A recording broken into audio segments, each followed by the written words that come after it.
We have some great teams to play right now. We've got Team Legacy against Aware Gaming. Thank you for joining us, guys. My name is Maut. With me is B-Ball, and we just had a really good first game. And how are you doing?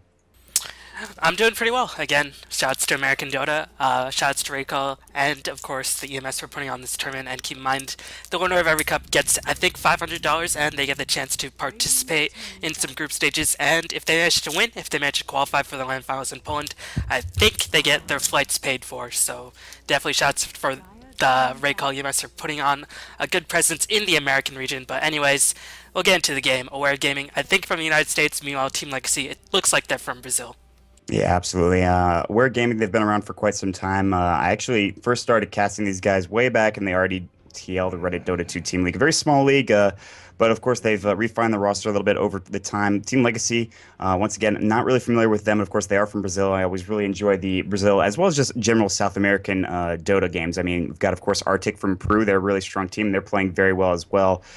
Meanwhile, I'm going to jump into the pick bans. We're going to see with Wisp as well as the Phantom Lancer ban coming up from Aura Gaming. Meanwhile, Team Legacy, they're going to ban out the Magnus as well as the Nakes, but that means that Bat Rider's going to get picked up here first for Aware Gaming. And a very strong first pickup. I think a lot of teams really don't want to have to play against that kind of hero. It's just so frustrating to deal with that Bat Rider, especially if you can get that Blink Dagger as well as, of course, the Force Staff. That lasso is just so damn useful in comparison. But Team Legacy, they have two pickups of their own right now, and we're going to see what they want to go for. There's plenty of heroes available, plenty of really strong heroes as well.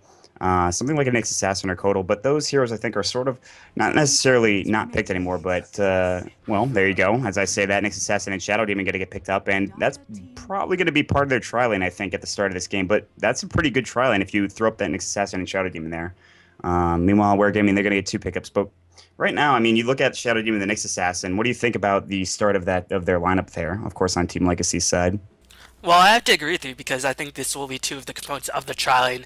Nyx Assassin, well, these days Batrider is not always seen so much in the mid lane, but he does always have the capacity to go in the middle lane, and he does beat pretty much most mid lane heroes for the most part, and Nyx Assassin can't really challenge him. So in order to avoid that, I think this will be a try Nyx Assassin, and it definitely gives him a strong component for laning. Unfortunately, Batrider is one of the more tricky heroes to gank unless to get a mid soul with a high amount of damage, because Batrider, of course, can just fly away, fly over cliffs, ignore the pathing, and he's naturally a little bit tanky for an intelligence hero, so this roaming dual support squad might not be that effective if they decide to roam.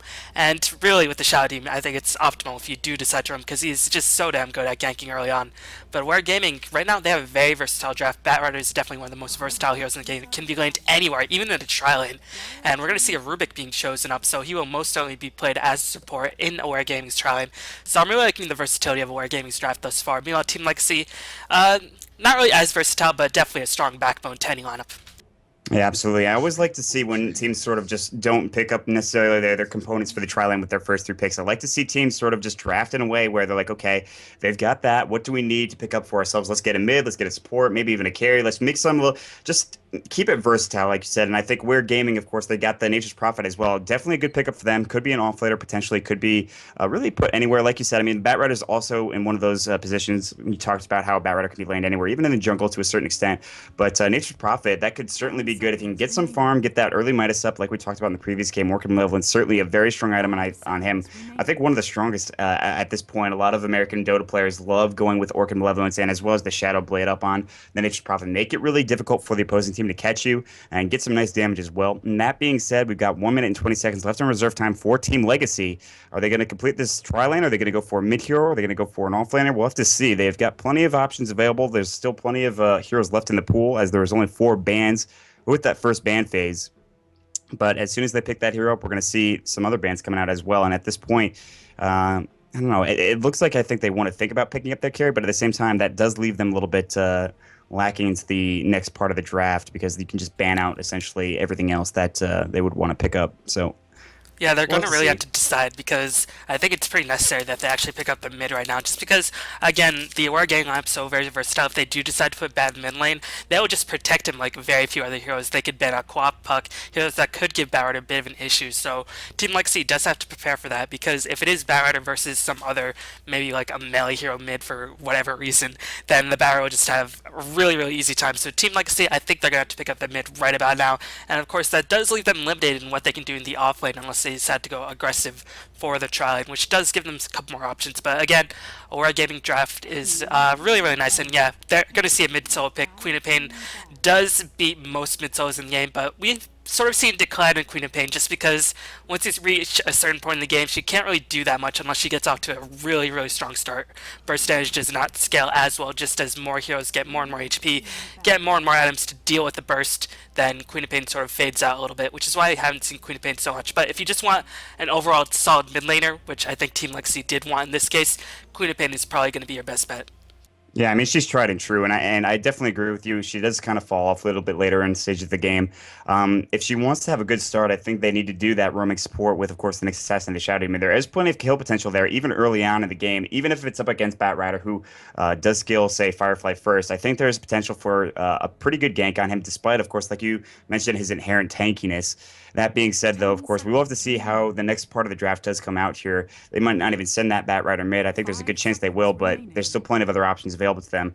Team Legacy, they're going to get some bans going right now. Of course, Code was going to be banned. The Leshrac banned from Aware, as well as the Lone Druid. Just getting rid of some carries as well as supports. I'm surprised they went for that Leshrac ban. Very interesting. I think they're going to want to try to get rid of that kind of push lineup there. The Gyrocopter ban coming out from the side of Team Legacy, as well as the Weaver from Aware Gaming, and one more ban coming out from Team Legacy right now. I mean, we'll see what it is. And at this point, Team Legacy, it looks like they need something to finish up that tri-lane with Nyx Assassin and Shadow Demon, just a good damaging hero. They don't really need any more lockdown. They just need somebody to be able to pump out damage as well as just get some last hits for those kills. And looking at Aware right now, they need another support or two for their tri-lane of their own if they want to do that. They have the Rubik right now, but that's about it. They're going to have Nature's Prophet, I'd imagine, in a solo lane position, Batrider mid, and then they just need to grab a carry and a support, I suppose. So... but then again, things could change, you know. Heroes can swap positions. We'll have to see. So that's just my thought process there. Yeah, again, both lineups are, or the Aware Gaming lineup, of course, is very versatile. Again, I want to go back to Leshrac. It is quite curious because I think the Nyx and Shadow Demon will definitely be supports, but carry Leshrac is a possibility if they want to go super aggressive. So maybe that indicates that Aware Gaming wants to go a bit more defensive in their tri-lane. They just want to go uninterrupted and sort of farm up. That could be a possibility. Team Legacy going to mount the NTH, perhaps sensing that Aware wants to go defensive with their tri-lane, and Team Legacy definitely has the components in preparation for running their own aggressive tri-lane. Nyx Assassin, Shadow Demon, definitely very, very strong setup. If they manage to get one more bursty hero, then if they challenge a tri-lane, they could do a lot of work. So Aware Gang, they might have to react to that somehow by picking up either a tanky or a really, really nice ranged hero that can sort of escape the wrath of the Nyx Assassin, Shadow Demon, if that tri-lane does decide to go aggressive. Of course, that does remain to be seen what Legacy decides to choose, but they have a bit more options because they do have the last choice. But yeah, overall, it's difficult to say who has the advantage. Both lineups definitely have their sort of quirks, and if Batrider does get the fast Blink Dagger, then that can just mean all hell for the Queen of Pain, the Nyx, the Shadow Demon. It really just comes down to the Batrider and his Blink Dagger timing, because if he manages to get that Blink Dagger really, really quickly, then that Queen of Pain will have very, very little impact, no matter what carry you decide to choose. Yeah, absolutely. I mean, 12-minute Blink Dagger really always necessary for that Batrider to get if you can get it, and it's going to be, well, we're going to have to wait and see where he's going to be laying before we actually see what's going to happen with that. Shadow Shaman going to come out from Aware Gaming. A very interesting pick, a hero that you don't see a whole lot of. Has plenty of lockdown, has plenty of pushing capability with, of course, the Serpent Wards as well. But you don't see him too often, I think, in games. He's kind of squishy. He's not the best support in terms of heroes that can take damage and dish it out as well. Pretty mana... he just really saps the mana whenever you use those spells as well. But Rubik and Shadow Shaman together could potentially be good. Team Legacy, they've got to pick up here as well. They're probably going to pick up a carry or potentially an offlaner at this point. But yeah, both teams using a lot of reserve time here. I'm surprised they went with the Shadow Demon. I guess they do have that lockdown, of course, with the Shackles coming out from him, or even the Hex. But Darkseer's going to come out from Team Legacy. I'm actually surprised that was not banned, as that is, of course, a really, really, really good offlaner or solo side laner, or whatever you want to call him. You could just kind of be pretty effective, and we saw in the previous game, unfortunately not too much of a avail, but Darkseer can be really strong, I think, and we'll have to see how that does pan out. Aware Gaming, they've got one more pick of their own, and then Team Legacy is going to get their carry probably last here, as we do only have 14 seconds of reserve time for Aware, 8 seconds of reserve time for Team Legacy, and Juggernaut coming out from Aware Gaming. And what do you think of this lane right now, if it looks like Shadow Demon, Rubik, and Juggernaut? Well, I was about to comment that Wargaming's lineup is actually very, very squishy, and against Queen of Pain, you don't really want to have squishy heroes, especially with the Nyx Assassin shouting, especially med-dependent squishy heroes with the Nyx Assassin coming in with the mana burn. So Juggernaut does give him a bit more survivability with the healing ward, and of course he's pretty tanky himself, just on the back he can't really be targeted during the Blade Fairy. But overall, Wargaming picked up a pretty interesting lineup. They have the makings of some pushing, they have some split pushing as well. Team Legacy, really not as versatile, but definitely a lot more stable. This lineup is definitely a bit easier to execute for the most part. So we're going to have to see what Team Legacy decides to do with their last choice. They're going to need some sort of carry that can tank a bit, and Alchemist is Well, going to be the there it choice. goes. Yeah. And Alchemist, of course, a really strong turtler, which can shut down the Juggernaut because of the Assist Ray.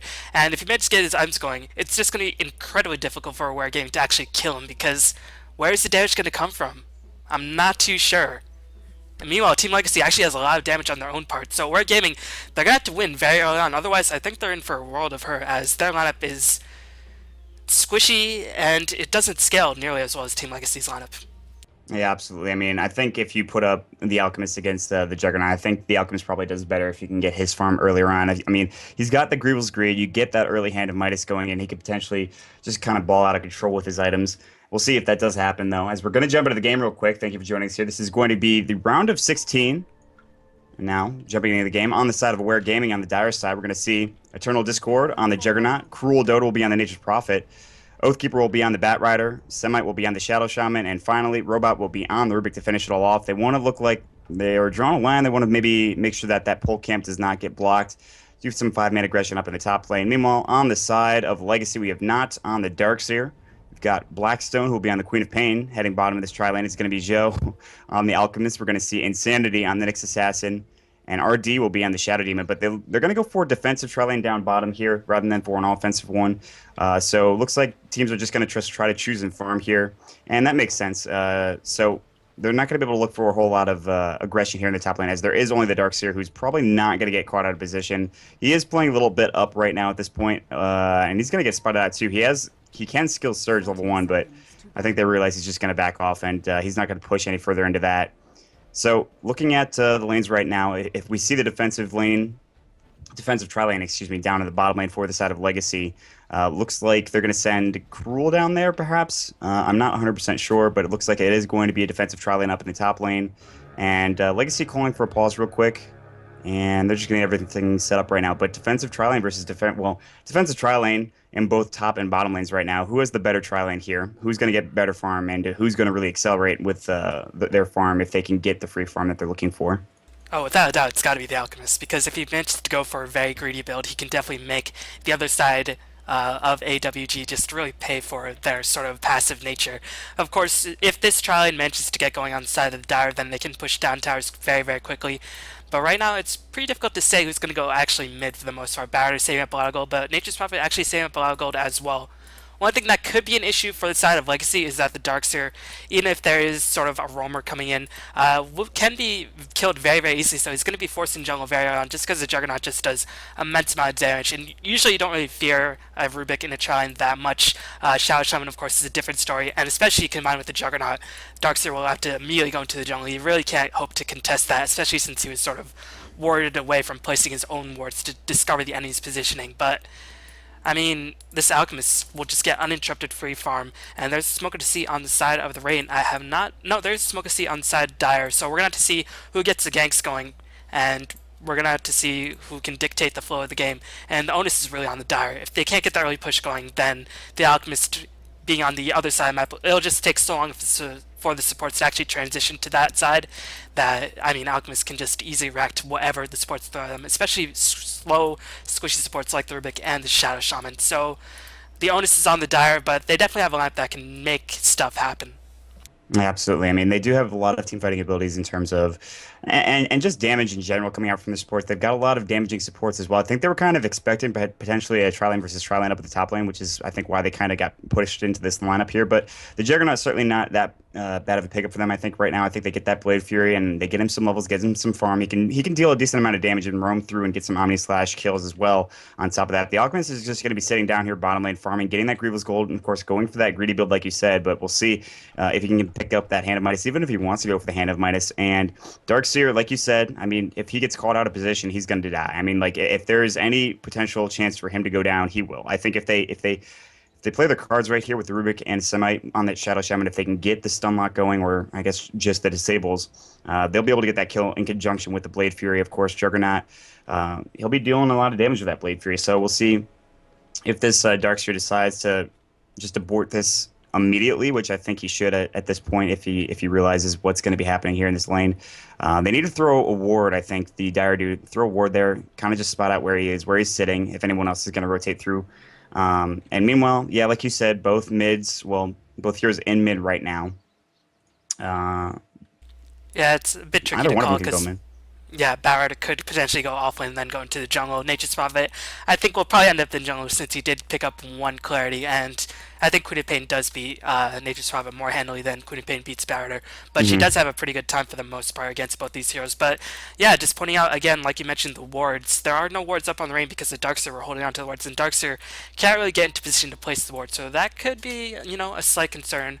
But considering that the Dire supports do have a smoke, then that really might not make that big a difference.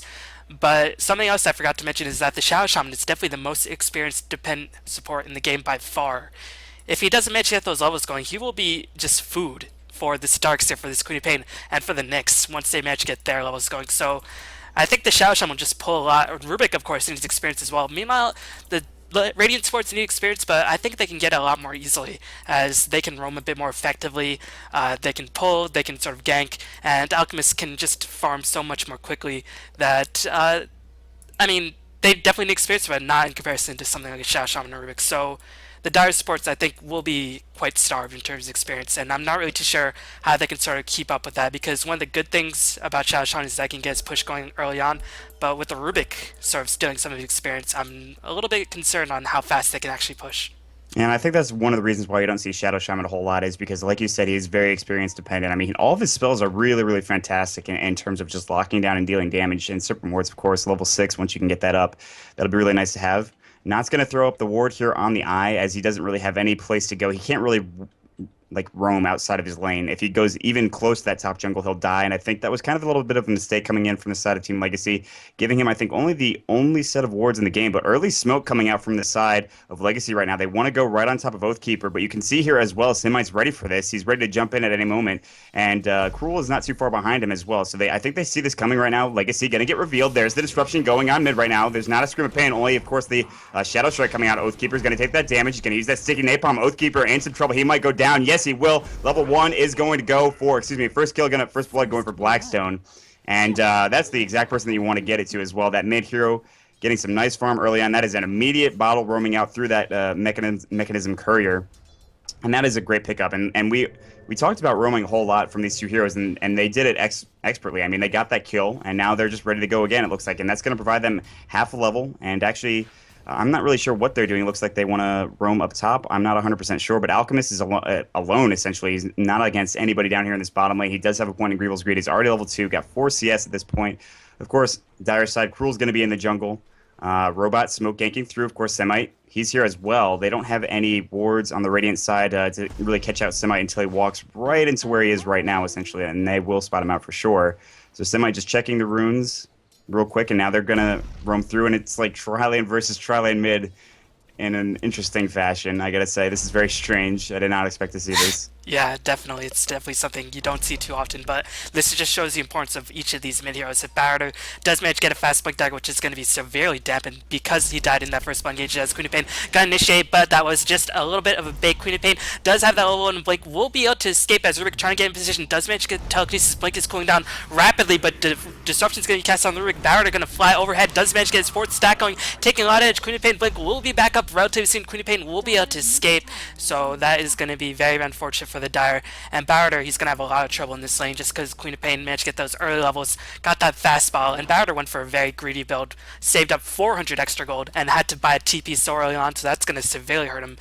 And just going back to the first blood gank, that was actually really nicely done by the Raid. They waited for Barrett to put a point to sticky napalm, and then they initiated. They saw the sticky napalm being stacked, and then they said, "All right, it's go time."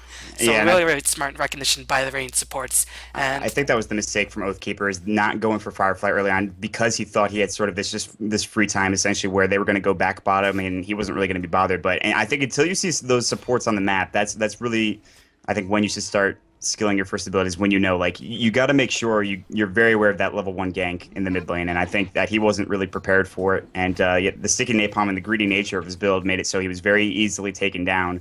Even with Semite there, he wasn't able to get in and really do anything. Meanwhile, bottom lane right now, Cruel is going to have to back up to the tower. Yeah, of course, he does spot this out. There is that sentry ward there, so I'm not sure if they walked over that. He probably knew they were coming back bottom as they weren't in mid anymore at this point. It's going to be the Shadow Strike on Oathkeeper. He's taking a little bit of damage right now, but he'll be fine. Still, he's only sitting on 340 some odd gold. He really needs to get that quick bottle, but that's not going to happen at this point. I mean, he's having a tough time. He is at level 3 in terms of experience right now. He's losing in terms of levels by 1 to Blackstone. Of course, has that kill. The bottle is crowing to him right now for Blackstone. Meanwhile, in the top lane, Juggernaut has 17 last hits, so Jug's doing an okay job right now. He's got that Blade Fury going up in the top lane, going to take some more last hits. Meanwhile, bottom lane, Alchemist sitting at 16, so both teams very close in terms of their carries and their CS right now, but that first blood is going to be, I think, the key factor early in this game. And man, this Nature's Prophet. Oh, Firefly going to be initiated on the middle lane, and they actually don't enough mana for the blink. No, the magic stick is going to be popped, and Oathkeeper might... Yeah, he won't be able to pick up the kill. The stacks did wear off, and Queen of Pain is sufficiently level enough to actually escape. But I think Nature's Prophet will really regret going this really fast close haste. No more clarities, or he could potentially buy the clarities, but I mean, he's just going to be sitting here on the bottom lane, really not able to accomplish anything. And that could be a bit of an issue. Again, if the Barrett does get shut down in the middle lane, which is a significant possibility, especially since he did sort of give up the first blood, the jungle is just going to be a precious resource because Barrett does exploit the jungle very, very nicely, but Nature's Prophet really wants to be in the jungle as well. So resources are a bit limited on the side of Aware Gaming, and right now the tri lane, Shadow Shaman level 3, he's managed to pick up his level somewhat. Juggernaut, of course, is farming very well. Actually picked up the Ring of Protection, so might be going for the Battle Fury. What do you think about this? The Battle Fury, I think, is really good if they want to go for that split pushing lineup or that just pushing lineup in general with the Mass Serpent Wards. If they get that quick Battle Fury, it can do some nice cleave damage as well. I'm not really sure, but I think if he wants to go farming utilities, certainly that's great, but I think they need to focus on fighting in the mid game. I think they need to try to take down towers as quickly as possible because he's not going to out-carry Zhou on that Alchemist, who's just going to be getting so much farm.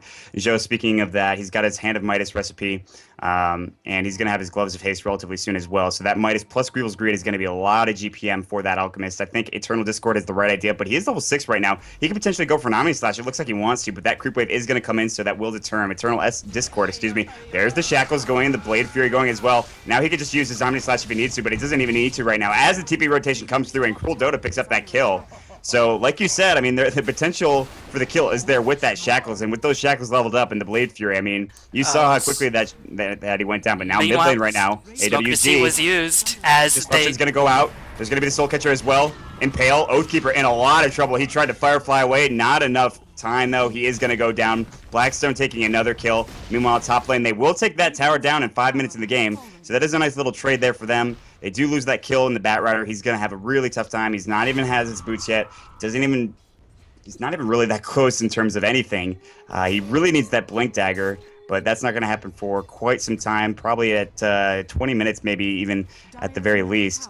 Meanwhile, Insanity, he's level 3 right now, and RD and Insanity have done a very nice job of roaming through and getting kills and getting some levels as well in doing so. They have another smoke. They might want to use it again. They're going to go top, it looks like, and now not also in some trouble again. Telekinesis is going to fly. He'll just surge right out, so... But now he's going to go back into the lane. It looks like there's 4 heroes here from the side of the Dire, so I'm not really sure if he really wants to go, but it looks like there is the smoke gang from Legacy, and now coming up is Blackstone. It looks like they're going to come around from the side. Healing Salve, they're just pinging it out right now. Semite going to pick that up, it looks like, but they want to try to forward gank here, and they need, of course, the Darkseer, and there's going to be Robot. He's going to be in some trouble. Telekinesis first on RD right now. Disruption. Semite going to try to TP out. He will be able to do so, and Pale's going to go on to Robot. Robot will not be so lucky. Robot will, in fact, fall. Nyx Assassin getting that kill. Meanwhile, Eternal Discord just trying to hoof it out of there. He does have his phase boot, so he's rather quick, and he's just going to sit behind the tower and the trees as well. He's not going to get dove. He is level 6, so he could potentially turn around any sort of aggression there. But nice pickup coming out from the gank from Legacy, and it's 3-1 right now. Despite the Juggernaut getting some nice farm here, that is going to stop him. He's only sitting at 36 CS right now. You can see Zhou is sitting, of course, at 41. Plus, he's got that Midas done, and 4 levels of Greevil's Greed already. So, I mean, this is... And you talked about a greedy build, and this is it for the Alchemist. Meanwhile, they're pinging on top. They want to go on Eternal Discord right now. It looks like they want to go. Disruption's going to fly. Soul Catcher, it is going to hit, but now Nature's Wrath is going to push them back. TP coming in from the Furon. RD taking a lot of damage. Omni Slash might fly. There it's going to go. Maybe. Nope. Just going to do some damage real quick. Where's the Omni Slash? There it goes. And that's going to be another kill. This time Robot getting that on, of course, the Queen of Pain. There's going to be the Blade Fury on the Nyx Assassin, despite having Spike Carapace up. Doesn't matter. That physical immunity coming out, or magical immunity coming out from Eternal Discord. And that's a huge trade for them. They're going to take 4 kills, or 3 kills, and it's going to be 4 for 3 right now in terms of the score. Meanwhile, Alchemist continuing on farming bottom, but looking at the graphs at this point, it's even in experience. Gold as well is roughly even, so they kind of turned it around there, but still, I don't know, man. I'm pretty scared about this Alchemist and getting his farm at this point. Yeah, that was a really nice recovery by the Dire side. They were definitely hurt down, and you could see the presence of the wards on the map because that smoke gank that happened a couple minutes earlier on the Barretter. Actually, the Radiant Sports de-warded and then they smoked up, so Barrett should have suspected that immediately, but he did end up perishing, and meanwhile the gank on the top lane, the wards just were not in position, but you really do have to fear the Aware Gaming's damage output at this point in the game, because the Legacy squad is not very tanky. Darkseer, of course, is decently tanky. Queen of Pain, not that tanky just yet, but she has a strength trades, and now she'll get more and more points in Blink, so now, again, you sort of have to go back to the point. Now Legacy's lineup is starting to kick in high gear, and meanwhile Aware Gaming, the Barrett of having 0 farm is really hurting him, and actually he's going to go all the way back to the Fountain rather than just bottle crowing, so he's wasting valuable time. But Nature's Prophet did manage to pick up a minus. There are still places or pieces in play for Aware Gaming to make a comeback, but right now I do have to agree they are behind us. Invisibility Rune going to be popped by Robot. Cruel Dota is going to right click with the help of the Shackles going in. They are going to pick up that because that was very, very nicely done. Assassin's coming in. He wants that Impale on Cruel right now. The Mana Burn maybe as well should be enough. The Scream of Pain will pick it up first right now. Oathkeeper taking Spike Carapace as well. Robot no mana. Fade Bolt. There's the last one to Blackstone. Blackstone in some trouble, but not taking too much damage there, as of course the Firefly not dealing too much damage. Now Insanity trying to chase after somebody, but he's kind of got it caught out of position. There's the Sonic Wave. Oathkeeper taking a lot of damage, but the Scream of Pain not doing anything there, but the Mana Burn going to go. Blackstone going to get that kill, of course, with the right-click damage. Here comes Eternal Discord. Has no mana for his Omni Slash and still 10 seconds. Robot will TP out as well. Aware lose 2. Legacy, they only lose Zoe, I believe, in the end for that. So 2-for-1 trade. Nice rotations coming through from Legacy. Very nice job coming out from the side of them. Rotating through, making sure they clean up all the kills and getting Blackstone a double kill. And he's gotten rolling right now. He's got 4 kills, he's got 1 assist, and he's only got 1 death as well. And Zoe is going to continue on farming. He's going to go for a Shadow Blade. Pretty standard build, I think, on some Alchemists. So very interesting to see, and Legacy turns that fight around. Yeah, you definitely saw the lack of damage becoming a huge factor, and that's going to become more and more of an issue as Darkseer really not anywhere close to picking up a mechanism, but once that does happen, it's going to be very difficult. Alchemist, keep in mind, he only died because he wasn't in his ultimate form. I think once he is in his ultimate form, he's pretty much impossible to kill unless you expend all of your resources, so that is going to be very, very tricky to bring this Alchemist actually down. And meanwhile, Queen of Pain, now with level, is going to get more points into Blink, and like we talked about earlier, Queen of Pain sort of faded out because she does have less of an impact, but that's only if she doesn't get off to a good start. And this Queen of Pain has definitely gotten off to a good start, so now she can start working towards items, and she can constantly be 1 or 2 steps ahead of the competition, and that's when Queen of Pain really shines, when she constantly has enough mana to go in, be super aggressive, take a lot of the focus fire. She managed to get something like a fast BKB or a fast Orchid. She can pretty much just dominate the map in terms of control, as we're going to see a smoke attempt by the Dire, but Radiant sniffed it out very, very easily. I don't know if the Dire were in position to get that or get that spied out by the ward, but they're definitely going to know now. Insanity right now. I mean, Insanity does have Vendetta. He also has Spike Carapace. Do they have True Sight on any of their supports on the side of the Dire here? I don't believe so. It doesn't matter. They're going to back off anyways. They're going to look for a kill mid right now. And we saw in that last fight, just Firefly not doing a whole lot of damage. It is level 1. Looks like they're going to roam through, try to go on Blackstone. They're pinging on him, but Blackstone right behind this tower right now. Eternal Discord does have that Omni Slash, so the kill potential is there right now. Blackstone sitting very far behind this tower. They want to go. Blackstone into trees right now. They're just waiting, sitting here. RD as well as Insanity, they're going to roam through. Meanwhile, they're going to go on Blackstone. It looks like here they go, looking for the Shackles. No, the Hex first. Eternal Discord. The Blade Fury's going to go. There's the Shackles. Omni Slash not flying in yet. Cruel's going to TP in as well. They're all here on the Dire side. Now Joe, he's got that Shadow Blade going. They have no vision right now. Vendetta as well. They're setting up the kills. Disruption's going to fly. Soul Catcher as well. Onto Oathkeeper. There's the Unstable Concoction. He's taking some damage. Meanwhile, Insanity chasing after Oathkeeper, but this time Cruel taking a lot of damage. But Joe, he's going to get focused down immediately. Nature's Wrath is going to be doing a lot of damage. Eternal Discord. There's the goal. Going to be the wall right now. And Darkseer, he's going to get Omni Slash as well. He's trying to get out. He's not going to. Robot with a double kill. They're cleaning everything up. It's 4-0. Potentially a tired team wipe for AWG. Going to be able to pick up this kill on Insanity. Maybe, yes. The Blade Fury should be able to do so. And Juggernaut will will pick up another kill there, cleaning up the entire team. This is going to be a tier 1 tower for sure. And I don't even know how the Alchemist got focused down so far. Oh man, that was a huge mistake. Alchemist, he waited so long to use his stun, and it is only a level 1 stun. It doesn't matter how long you charge it up for, as that really doesn't matter. And he just stunned the Firefly. And Firefly at this point, even though it doesn't do too much damage, it still does enough. That Alchemist, he waited for like ever. He was in his non-ultimate form, he was charging up the stun, and then he used the stun, and by the time he popped into his ultimate form, he was already down to 600 HP. That was a huge mistake, and that's going to give the Dire so much momentum, because keep in mind, the Dire actually fought that fight complete without the use of Healing Ward, which is just going to give them so much extra bonus HP when they actually decide to use it. And Barrett, in surviving that fight, is going to be crucially important, because he was kept down so hard, but now, Blink Dagger is now the realm possibility, so that was just... I mean, if there was ever a time for what a disaster, that was it for the Radiant. What a disaster. Yeah. I mean, they lose so many heroes in that fight. 13 minutes in the game. The experience graph now going down in favor of the Dire by about 2,000 gold as well as at 1,000. So they still have a pretty good handle on this game. They certainly can get something going here, but I mean, that is going to help Aware Gaming so much. Perseverance is done for the Juggernaut. Is anything on the Courier flying out right now to somebody? It looks like it's a Buckler flying out to Cruel Dota, as you can see. So he's going to be able to get that mech pretty quickly, and he's going to just be able to support a little bit more with that niche profit. Then, of course, he's not going to look for that damage output with, of course, the Shadow Blade or something like that, or the Orc of Malevolence. But still, mech's certainly very nice to have. Meantime, the Queen of Pain is actually going for that Orc of Malevolence. She's got the Sage's Mask, she's got the Quarterstaff as well, so it's going to be, of course, that Oblivion Staff. Get that quick Orc of Malevolence. That'll be nice to have. Double damage rune down to the bottom rune spot. Waiting on a pause coming out from Cruel Dota. I'm sure something's going on there, so... I'm not really hopefully. too sure about this Orchid pick, because I think Aware Gaming is just going to 5-man once it reaches a certain point, and Rasta is now level 7. He does have that Serpent Wards, and the mechanism, I really like this choice by Nature's Prophet, because now it's going to be really difficult to actually sort of push away the opposing side of the Dire once they start to group up. And at this point, Darkseid making his way towards his own mechanism, but the effective HP on the side of the Dire once the Healing Ward is being used, and once you're facing Shadowshan Wards, it's going to be very difficult to actually engage upon them in a 5v5 engagement. And I think Aware Gaming realized that even though they had the potential to split push, I think going for 5v5 engagements is definitely the way to go, especially with Juggernaut. And even the Barretter, even though he has had a very difficult start, he's still doing a lot of damage, even if he is dying. So Aware Gaming really need to sort of make stuff happen in the next 5 to 10 minutes, but they definitely have a good grasp on the situation. Meanwhile, the Alchemist, only with the Shadow Blade, pretty decent farm, but of course, showing up to these engagements really not helping him too much, so that is going to slow down his farm significantly. And against the Nature's Prophet with the Midas against the Juggernaut, and also when you're not really sort of threatening your opposing team's towers, it's going to be a bit more tricky to sort of get that map control you need to get more uninterrupted free farm, which Alchemist definitely wants in the early stages of the game. Yeah, absolutely. He is bottom, however, he's still farming away. It looks like he's going to be going for treads, I think, as he does pick up Gloves of Haste. Throws him on the Courier, and that's the first Oblivion Staff done as well for Blackstone. Actually, could be just going for a Maelstrom or something like that for Zhou. I'm not really sure at this point, but he's going to continue farming down here in the bottom lane right now. He's sitting at level 10. If we look at the levels, he is tied, of course, with the Juggernaut, as well as the Nature's Prophet, who does have that high hand of Midas as well.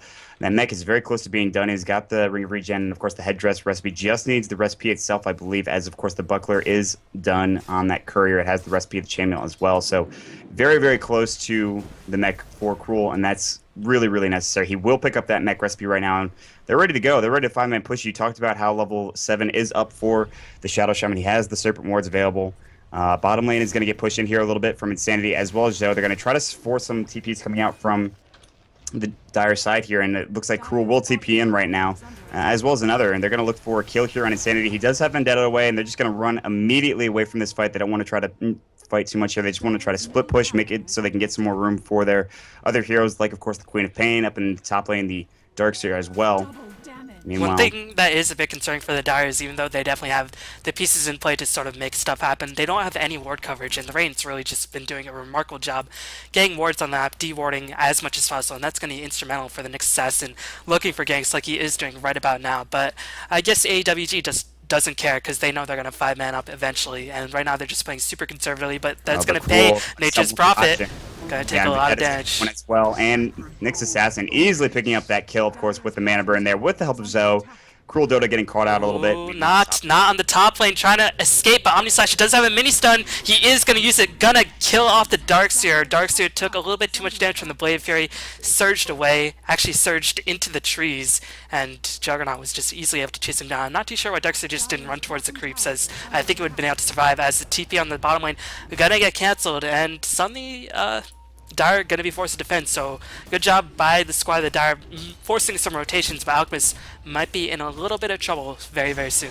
Yeah, there's going to be that lasso coming in onto the next assassin as well as Zoe. He's in some trouble. He's going to get Vendetta, or excuse me, telekinesis up. There's going to be the Shackle from the Shadow Shaman there as well, Joe. Looking for a kill, and of course the Shadow Shaman coming in with the Ether Shock. Going to be able to clean that up. That's 2 for nothing with Oathkeeper getting that kill, of course, with the Flaming Lasso coming in as well. Mid lane, you can see Cruel is here. They're trying to fort up this tier 1 tower. They're going to go ahead and disrupt him. Nice disruption there, allowing for the Queen of Pain to get that kill. TP rotation coming in.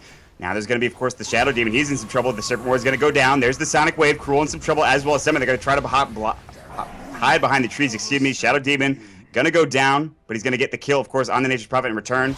Blackstone going in. There's the Ether Shock, but not enough damage. Blackstone barely able to get out alive. He's going to use his bottle charge. He's getting chased by the creep waves. Meanwhile, bottom lane getting taken, of course. As you see, Aware Gaming is here. More TP rotations. Insanity coming in with that Vendetta. Do they have vision up? They don't. They don't have dust or anything like that.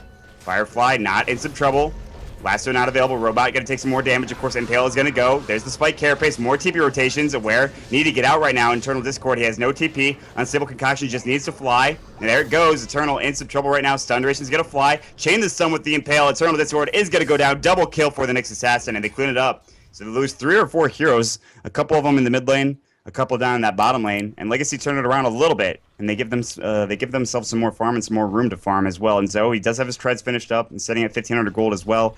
They're gonna get that experience jump back up to about 2,000, still in the favor of Aware, but now the gold is at actually 1,000 in their favor. So they take that tower kill, they take a few kills of their own, and they're right back in it.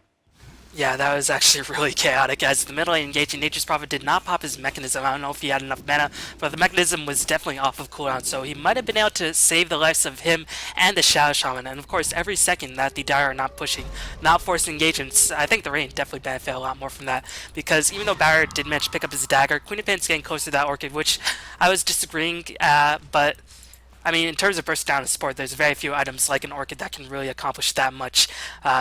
And the Alchemist, of course, every moment where he's left alone, he's just going to make you pay. He's farming incredibly well just because of the Greel's Greed, almost 500 GPM, even though he has died 3 times. So, I mean, the beginning of the engagement definitely favored the Dire, as Alchemist did die, but then what happened in the rest? Oh, Alchemist going to get smoked up, and he is going to get caught with his pants down. Alchemist will most certainly die. Yeah. Going to use a Shackle, won't have to use the lasso. He is very tanky, but that's not going to be enough, unfortunately. Oathkeeper going to take up that kill with the Flame Break coming in. And that's like a 4-man gank with Eternal Discord just roaming down just to make sure they assured that kill. They're going to look for the tier 1 tower now. It's at half health. There is a fortification available for the Radiant. Nyx Assassin Vendetta in. It is now on cooldown and actually just wore off there. So he was looking for a potential gank. Not going to happen, unfortunately. So Vendetta down for another few seconds, about 40 seconds even. They're going to throw this nice little lane ward coming in behind the tower, make sure they've got complete vision on who's going to come in through TPs. They're going to let this go, it looks like. They don't want to try to defend this tier 1 tower, not with the Alchemist still down. Blackstone trying to, of course, split push into the mid lane. Orchid is done for the Queen of Pain, and yeah, like you were talking about, I mean, that damage, the amplification is going to be coming in, and it's going to be really useful, I think, on all of these heroes, especially the Bat Rider. Make sure he can't get that lasso off, even to a certain extent the Juggernaut as well. And they're going to throw down 2 Sentry Wards right on top of each other. A little bit of a mistake there, but that doesn't matter. They're going to keep going, looking for tier 2 right now. This might be a tough tower to take, especially if everybody gets here, as Blackstone is TPing in. Of course, top lane right now, you can see, not trying to take this tower himself, and there is no fortification. They're going to TP back all at the same time. Now it's like, okay, I need to get out of here now. Now it's going to surge himself away. They're still chasing. He's got the creep wave behind him, and now it's going to try to TP out himself. They can't catch him. That TP not going to be able to be stopped there. So all 4 TP out there. And they will deny the top tower, which is a good play. And Juggernaut very close to his Battle Fury. Not the quickest Battle Fury in the world, but not the slowest as well. He does have phase boots on top of that. So once he does get that Battle Fury, at least he'll be able to farm a little bit more. Right now, his current GPM is sitting at 346, so he's actually 4th place in terms of that. And a Yeah, and CS actually, Symphony that 3. the mass teleports is gonna really cost the Dire because they got a tower, but they used pretty much all of it just teleporting back to the top. And Darkseid was just like, oh well, I'll take the deny any day of the week because we're gonna get more and more map control. And that Gay on the Alchemist really illustrated the point of or the importance of wards in this game, as Alchemist for once the rain supports did not have the wards in position. Alchemist did pay for it with his life, so it's actually really difficult to say who has the advantage at this point in the game because I mean, the Dire got a lot of tower kills, but they used pretty much all of their gold just on teleporting back to the top lane. And at this point, I mean, it really just comes down to initiation. Can Queen of Pain initiate with the Orchid, maybe shut down the Barretter, or will Barretter get the first sort of strike in this engagement? As Nature's Prophet might become a bit of an issue right now because he's starting to build towards his own Orchid, and Queen of Pain definitely won't have a BKB finish before Nature's Prophet has his own Orchid. So it's really difficult to say. This game is sort of teetering on a knife's edge. Yeah, I agree with you. I mean, if you look at the graphs, it's extraordinarily close. I mean, 1,000 at 20 minutes is not that much in terms of gold or experience, and it's going different ways based on the graph that we look at. Gold is 1,000 in Legacy, experience is 1,000 for Aware, and right now, I mean, yeah, it is very close in terms of who's got what in terms of the tower advantage.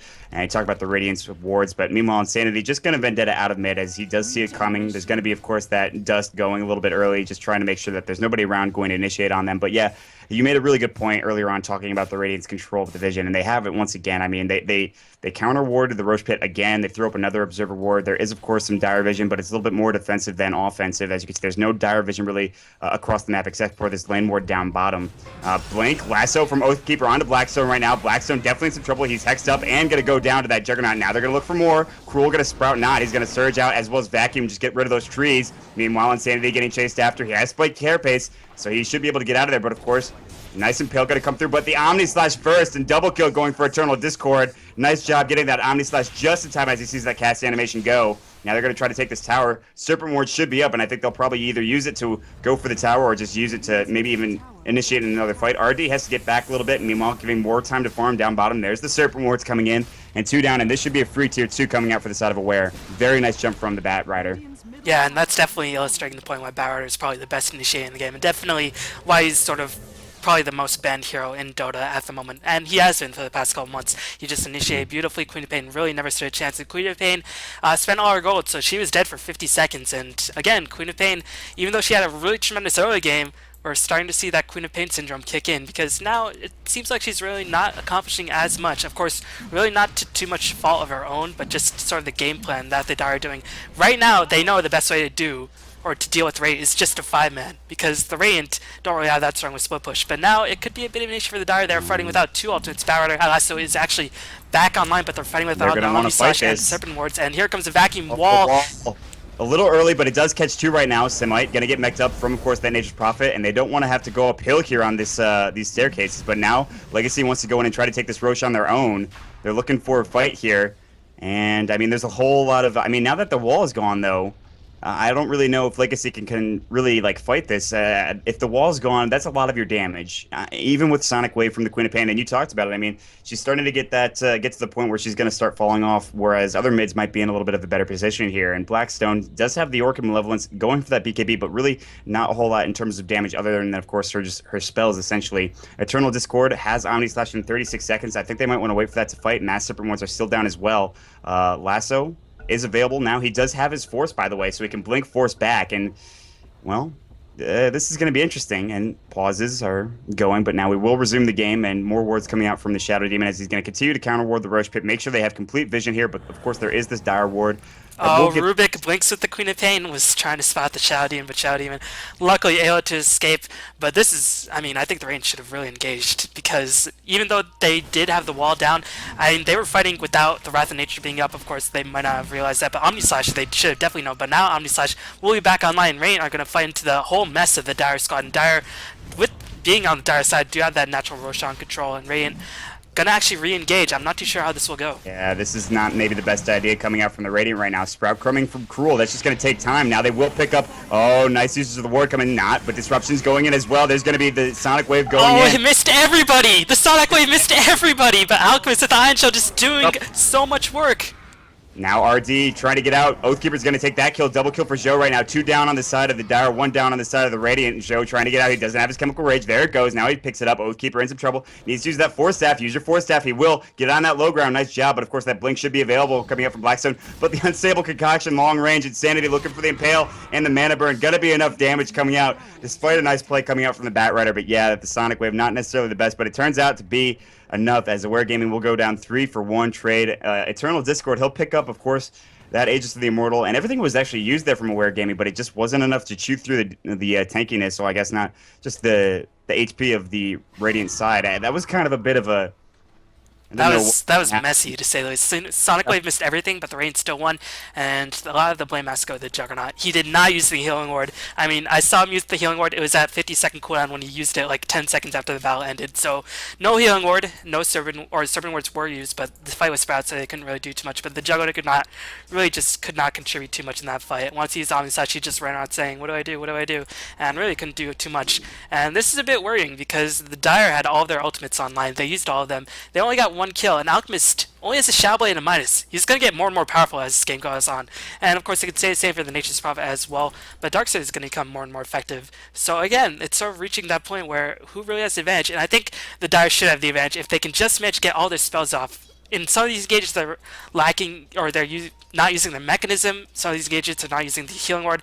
Actually, I have not seen a team fight yet that the Healing Ward has been used. It's only been used in pushes. So if the Dire can actually use the Healing Ward in a fight, theoretically they should have the advantage, but that remains to be seen. Yeah, I mean, he's got to do that. He's got to remember that in the clutch. He needs to put that Healing Ward down. Orchid online, of course, for the Nature's Prophet. Meanwhile, Zhou, he's going to pick up a Heart of Trask. Oh my god, he's got 3,269 health with that Chemical Rage up. Of course, only 2,000 without it, but still, that's going to be some nice tankiness for him as well. Eternal Discord actually going for an Aghanim Scepter, and I'm not really sure about this pickup here. What do you think about it? Well, Aghanims, when you get on Juggernaut, you want to end. You want to end it ASAP, because Aghanims, the 2 slashes is all good and all, but it really just means you want to get more HP to push in. You want to get more mana so you can use all your shit, which, I mean, that could be why he's not using his Healing Ward. It could be that he's not having enough mana to use the Healing Ward properly. And, well, there are Arcane Boots, or there is an Arcane Boot on the side of the Dire. But it's going to be a bit trickier now because Alchemist does have the heart. He didn't have the heart in the last engagement, and now he's ridiculously difficult to kill. And Queen of Pain is getting dangerously close to the BKB. She'll have it in about 1,250 gold, and once she gets that, she can pretty much just run around doing whatever she wants. And Queen of Pain, even though she's starting to fall, if she does manage to get the BKB, she'll become super relevant, especially since Juggernaut is not going for DPS, instead going for the more tanky build. So I think the Dire really need to push in, and I need to do it soon. Yeah, absolutely. I mean, they do have that Aegis. I think they need to push with this Aegis. Of course, Aegis timer, you can see it's still got about 3 minutes before that Aegis does go down right now. So Eternal Discord needs to think about pushing with his team right now. They're all sitting mid, as you can see, and they might want to try to push in that. There's no tier 2 here, however. There's a tier 2 top and there's a tier 2 bottom. That should be where they're going to look for next. Meanwhile, there's a smoke gang coming up from the side of Legacy. And Zhou is going to be super tanky. He's also got that Ion Shell on him, and this is going to be a big fight for them. They're going to walk through that Dire Sentry Ward. I don't know if they're going to get really spotted by it, but everybody's backing on the side of Aware Gaming as if they know what's happening here. They're pinging up here looking for the side of Aware. They're not going to find him. Meanwhile, Eternal Discord coming out looking for a creep wave or just anything to farm with, and they're just going to sit near that tower. They're going to counter ward here, so they do know that this is happening now. Actually, the Dire mid ward actually spotted out the last remnants of the smoke. The smoke animation is so huge. As actually, the Alchemist might be in a little bit of trouble. He's just so difficult to bring down. But they are going to try their best. Yeah, they're going to go with the Omni Slash right now. The Serpent Wards as well. Legacy, Zhou is going to fall as Oathkeeper will pick up that kill. He's down for 60 seconds, which is great and all, but they need to do something with it now. He actually does have buyback, and he will buy right back into the game. So a nice pickup, make him waste that buyback, make him waste the money. Now Blackstone trying to push up at the tier 2 tower top. Going to blink into the jungle and TP out immediately. Aware won't be able to catch him. Now, Knott's here, of course, with his wall. Insanity's here as well, but it looks like Aware Gaming, they just want to try to push out top, and I don't know if Insanity can really do anything. And in fact, everybody from Aware is trying to back off right now. Meanwhile, Vendetta is going to go on Insanity right now. They need some sort of vision there, but they don't have it. I'm actually surprised that no gem has been purchased up or anything like that from either side, really. And actually, that Alchemist kill was very significant for the Radiant because they blew 3 ultimates. And without the Serpent Wards, pushing in against an Acid Spray and a Darkseer is going to be incredibly difficult. So I'm not too sure if they can actually find the muster necessary to do that, as we're going to see Nick Assassin wrap around and the Radiant going to look to engage. This is a huge fight coming in. It looks like they want to start going here. Where Gaming's sort of not in the best position coming in right now, but Insanity also not in the best position. Have they Sentry Ward going? Insanity's still alive somehow. Meanwhile, Joe going right on top of Eternal Discord does not have his on slash. There goes the Aegis right now. Oh, nice vacuum. Wall as well as Sonic Wave. Huge damage coming up, but Blackstone taking a lot of damage. As you can see, Mech is going to fly for both teams. Not looking for a kill on Cruel, but there's the Sprout coming in as well. Meanwhile, big fight coming out in the lane. As, of course, the Juggernaut does go down once again. They kill the Aegis off. They kill the actual hero off again. Now, Blackstone in some trouble as well. Orchid on Oathkeeper, he's trying to get out. Cruel in some trouble. You use that Unstable Concoction on him. He's going to get stunned up right now. He doesn't have Chemical Rage. He's not doing a whole lot of damage, but he does have the Ion Shell. Cruel will, in fact, go down. Oathkeeper getting chased. RD, he's not the tankiest hero. He's got to back off. Meanwhile, looking for Robot right now. He's in some trouble. There's the Blink. They want that kill on RD right now. He's going to be able to get it with the Flame Break, but now Oathkeeper trying to get out the Earth Charge going. The Unstable Concoction, not going to be able to get enough for the kill. The Surge going. Show playing Ring Around the Rosie. Now he's up on the high ground. Oathkeeper just juking around the trees and somehow survives despite being at pretty much below 100 health. Semite will TP back in. He's not going to be able to contribute a whole lot, but Zoe coming in, of course, with Team Legacy. A huge fight for them. They're going to take a lot of kills as well as force that Aegis gone from the side of the Juggernaut. Team Legacy looking pretty good right now after that last fight. And that shows you the importance of the ultimates on the side of Dire. They fought without the Omni Slash, they fought without the Serpent Wards, because he used that in the middle lane Alchemist engagement, and then they decided to group up and push, trying to make the most usage out of the Aegis. But now it's going to get even more difficult if it was at all possible, especially since Juggernaut did go for the more pushing oriented build with the Aghanim Scepter, because now Alchemist, he's going to have his BKB. Queen of Pain going to have her BKB very, very soon, as she actually did not have it in the last engagement. So now I'm really finding it difficult for the Dire to actually sort of make things happen. The Rain are just so tanky, and they really just need to get the perfect initiation. They need to initiate on either Queen of Pain or the Alchemist, and they need to make sure the Alchemist doesn't have buyback, which is, you know, very difficult because he's an Alchemist. He will always have buyback. So I think the primary target should be the Queen of Pain, or maybe even the Darkseer, because otherwise, they're going to lose the fight every time. They just can't kill the Alchemist unless they manage to catch him out completely by themselves, but they do manage to successfully bring out the Queen of Pain, further delaying the BK, so that is actually quite significant. So it's just a matter of time for the Dire, but I think they are on a clock. Yeah, I absolutely agree with you. I mean, especially like you talk about the Aghanim Scepter. Oh, Nick's Assassin Vendetta up. He's looking for Semite, or Eternal Discord. And, oh, Robot actually is going to be the one initiated on. There's the Vendetta, as well as the Impale, the Mana Burn, the Flame Break, Spike, Carapace, Robot. It's in trouble. He is, in fact, going to go down. The rest of his team not really here, except for, of course, Semite and Turtle Discord, who are in some trouble. He's going to try to TP out, of course, with that Blade Fury. Will be able to do so. Demonic Purge is going to fly. Semite trying to get out as well. BKB is going to get popped right now. RD self-disrupting himself. As you can see, Semite going to get blown up by the Unstable Concoction. Cruel Dota now. He's going to get hit up by Zoe. Zoe has plenty of health. The BKB going as well. Sprout. Cruel is in some trouble right now. He's going to try to TP out, but is there any way the Impale is going to fly, and that's going to stop Cruel from TPing out? It's going to mech up. Now he won't be able to survive this, and he's still running. So trying to get to him. Oathkeeper in the meantime, picking up a kill on the backside, of course, on that Shadow Demon. But the only two survivors are going to be the Juggernaut as well as the Oathkeeper, who does head back to base. And he's got 2,000 gold on him. But then again, I mean, Legacy, they pick up 3 kills with a nice gank coming out from, of course, the Vendetta up Nyx. And on top of that, Zoe providing a lot of damage and getting a lot of experience as well as gold from that fight engagement as well. So experience now sitting at very close to 0. And gold is 1,500 now in favor of the Radiant for the first time. Well, actually, not. It's been actually dipping back and forth pretty consistently. This is a very back and forth game now that I think about it. Yeah, it was really, really back and forth, but now it's safe to say the Raiden have actually a significant advantage, because Alchemist is essentially immortal. Even with the Omni Slash, it's just really not enough. And Alchemist definitely has a lot of room to grow. If he manages to pick up something like an AC, the Omni Slash is going to become less and less effective, because the Omni Slash does do physical damage, so the armor will just be so significant. Batrider looking for initiation on the Queen of Pain. Queen of Pain could be a bit of trouble, but they don't have any backup damage, and the Queen of Pain actually sets something up, is going to back away. And keep in mind, again, Queen of Pain dying, set back her BKB, but now if the Raiden just play a bit passively, they can get the BKB online, and then they'll have 2 essentially ridiculously difficult heroes to kill. And Meow Nature's probably went for more of a pushing-oriented build, rather than a split-pushing-oriented build. He decided to push with his team, try to fight with his team, which I think was the right call in the end, but now it's sort of coming back to bite him in the butt a little bit, because now it's just very difficult to actually kill the other team in 5v5 engagements. So now that he wants to split push, he really can't find an opening to do so. And he actually went for the Chrysalis to give himself a bit more damage,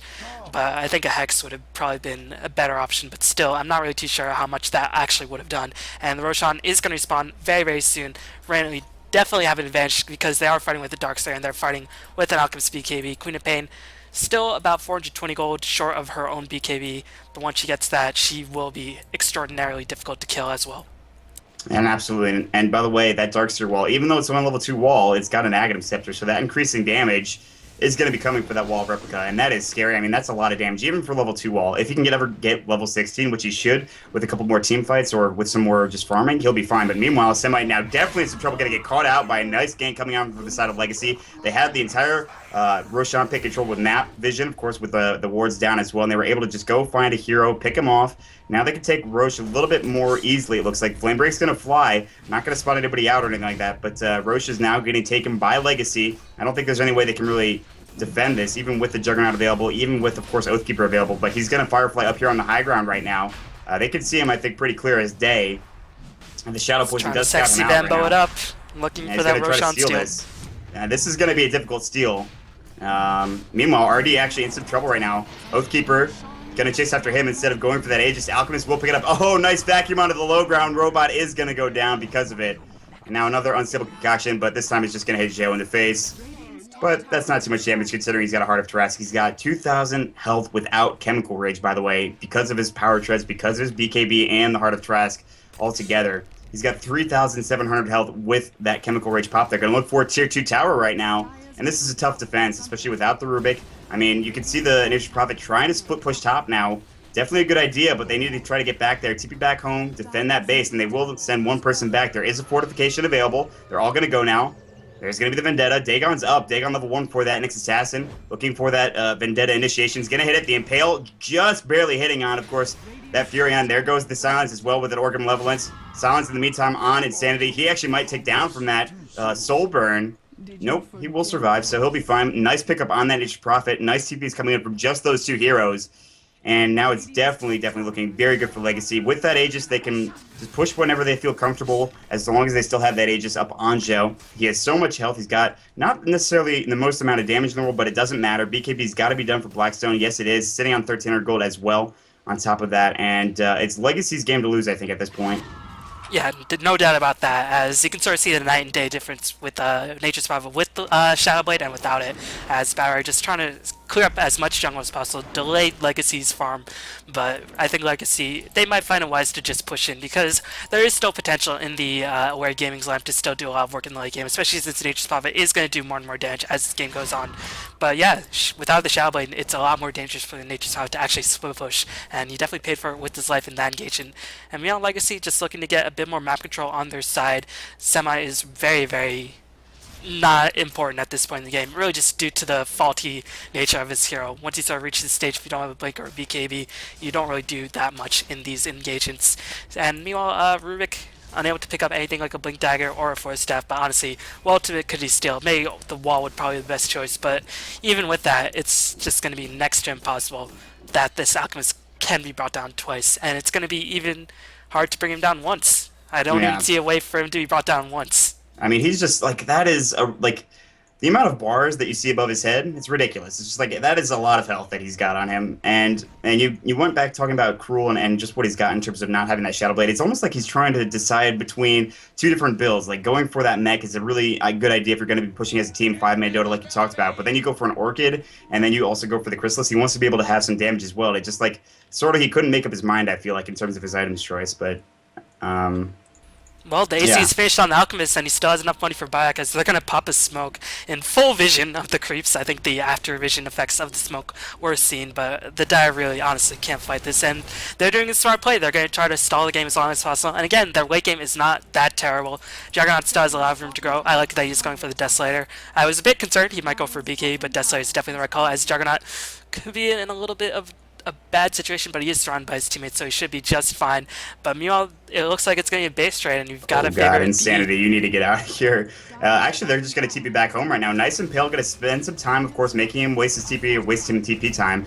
Joe going to just try to right-click this tower down. It's taking a little bit of damage here. He attacks pretty quickly, of course, with that AC. Blink, Lasso coming in for the Batrider. RD in some trouble. He's definitely one of the most squishy here. Blackstone's coming in. Sonic Wave onto a few. There's the Omni Slash doing some damage, but really not not any damage, of course, on his Joe. He doesn't take any damage from that. It looks like he was just kind of sitting there pretty much at full HP for the entirety of that fight. They're not going to fight without RD and without Insanity. They will back off. They did some tier 3 tower damage. They got what they accomplished, I suppose. I mean, they didn't waste the Aegis or anything like that, so they can still pretend to, or they have time to push in as well. They're just going to need to push out all the other lanes as well, of course. Like you said, stalling the game coming out from AWG. I mean, they have some items they're able to do so. They've got the Bat Rider up at level 18 with his BKB right now, but what I think the Alchemist, if he can get even a little bit more damage, it's going to be even scarier because when you look at his items, there's not anything that gives him just really good damage. Besides, of course, I mean, the Shadow Blade is nice for the 30 damage and the AC gives that attack speed, but I mean, a lot of it is attack speed and health and survivability. It doesn't actually have any real damage coming out for him, so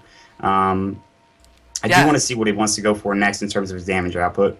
Yeah, and keep in mind, they just will time out. And if he wants to sell a Shadow Blade, he definitely can do that. As meanwhile, the Dire side going to push in. Omni Slash will still be down for another 25 seconds, so it's going to be extraordinarily difficult. But they're going to initiate onto the Nyx Assassin. Nyx Assassin will most assuredly die, but they're going to trade it for a Shadow Shaman as Blackstone going to actually engage with the next to no HP. Does not yet have the BKB online. Just manages to get back up, but is going to blink way to safety. Alchemist is going to try to chase down Juggernaut. Juggernaut smartly just going to teleport out of there, and it looks like Bat Rider will play the Sacrificial Lamb. Does he have buyback? He might just have enough for buyback. No, he doesn't have enough for buyback, and Robot is going to die as well. This should be tier 3 and perhaps even a barracks, but meanwhile, Nature's Prophet playing so smart. The glyph largely wasted, as actually the glyph after the melee barracks did die, and this... He's taking the range too. Yeah. They're just going to trade. The Rain have to get at least 2 sets. Yeah, they really need to. And Blackstone will TP back home. Cruel can't do this on his own. He's actually going to have to get out now. Blackstone can probably kill him, I think. He actually has a Daedalus on that Nature's Prophet. He's going for the tier 3 here. But meanwhile, tier 3 as well as the Rex are going. There's going to be the Juggernaut. Of course, using that Omni Slash right now. Eternal Discord looking for more. Buyback is coming in from the Nyx Assassin right now. Looking for the Rex. Kill the Rex. Eternal Discord is just going to back off, as you can see. Meanwhile, TP coming out from Cruel. He'll be able to get out alive. But Joe is here alone. They need to get this Rex. I mean, that would be a really bad trade if they can't even get this range Rax right now. Zoe wants it. He's going to get sprouted as well. Shackle's up on Zoe. He's taking a lot of damage, but he has a lot of HP, so he should be okay. Another TP now. Oh, the Aegis timed out. The Aegis timed out. Joe can't. He does have that Shadow Blade. They have the dust. It does just hit him. Of course, he's also got that BKB. He has no TPs, by the way. He's got plenty of money to buy back from. Going to use that Unstable Concoction just in time. Here's Blackstone, by the way. Huge Sonic Wave onto 3. Shackles are flying. There's a big Certain Ward Trap coming on, of course, Blackstone, but they turn it around. They take 3 kills. Bat Rider just respawning. Robot using that Vendetta to get away. But what a big turnaround for Blackstone to come in there with that Blink, with the Sonic Wave, helping out Joe get those kills. And now this is not only going to be one set of racks, it's going to probably be another one at this point. Bottom racks is available. Nature's Prophet is going to buy back. Juggernaut, does he have buyback at this point? No, he does not. Only Radiant members have buyback right now. They want to go for what seems to be another tier 3 in Raxus at the smart play. Joe wants to try to just take this tier 3, and it will go down. The Raxus are going to be next as well. And I don't know, it's going to be tough to defend here for Where. There's going to be the ranged melee next. Vendetta, Impale, Insanity, helping look for the kill with Blackstone. There's going to be, of course, that Orca Malevolence. Dagon going to go. Cruel should pop. Yes, he does with the Mana Burn. Oathkeeper getting just hit up, stunned from the Unstable Concoction right now. Juggernaut will buy back as he does just get enough for it. They're looking for the tier 4s right now. Do they have enough damage here to actually take this fight from the side of Aware? BKB is going to be popped. There's going to be, of course, that Omni Slash. Of course, the Wall of Replica is going. Juggernaut going to take that first kill on Insanity, but Joe doing a ton of damage right now as well. Blackstone coming in with that Orchid as well. Telekinesis coming out from Robot. They're going to look for the tier 4 still. Joe going to pop that Chemical Rage, and this is it. Can they defend this is the question, and they're trying, but they don't have enough here. They don't. The Bat Rider does have his lasso. Might use that on Joe. Can they get something going here right now? Legacy just wants to go for the tier 4 and finish up with a GG. It's getting closer and closer to the end. Oathkeeper looking for the lasso on Joe. He's not going to take a whole lot of damage. Where's the Juggernaut? Trying to drag him back to the wall. Not going to happen. Eternal Discord looking for a kill on Blackstone. He has his blink. He needs to blink out of there immediately. Oh my god, this Alchemist. And he's just so tanky they can't do anything about it. GG called right now, it looks like, and I think they are going to tap out. Eternal Discord is going to go down. Blackstone is going to pick up that kill, and Oathkeeper going to take a ton of damage now. Here comes Blackstone looking for more. Double kill, Telekinesis, Robot. Still trying to defend this to his last breath, but I think that's got to be it. Buyback coming in from, of course, the Darkseer. Joe needs to pop that Chemical Rage and finish this off, but man, Legacy, they take it in the end. Despite a little bit of a mistake with Cruel taking that set of Raxes, they're going to turn around and take this, but no, not just yet. Blackstone get a BKB. Joe get a BKB himself. He says, screw this, I just want to finish the game. Ends the game with the casual 11k gold. Oh my gosh, yep. He was pretty farmed, that Alchemist, sitting on a casual... Well, he wasn't even maxed out, so, I mean, he could have farmed better, just saying. Oh, yeah, he could have. It's true. Only 783 GPM. Room for improvement, but I mean, what a game. 43 minutes into the game, it seemed like it was longer, but to be honest with you, it was a great game, a weird game. They had a good lineup, they had a good plan. They tried five-man in the mid game, but Alchemist just got a little too scared at the end there, and what can you say, I guess? But that's going to be it. We're going to jump into another game shortly thereafter. I'd like to thank you guys for joining us on Raidcall EMS Summer. This is the Cup #1 for the America region. And right now we're going to jump into the quarterfinals. And we'll get into the next game in just a moment. If you liked our cast, you can follow us. Once again, I am Maut. You can follow me at twitter.com/MautDota2. And B-Ball, where can they find you? BBall773 on Twitter, YouTube, Facebook, and all the rest. Absolutely. Make sure to check us out, guys. Thanks for joining us. We'll be back in just a moment. So relax, and we'll see you all in a moment.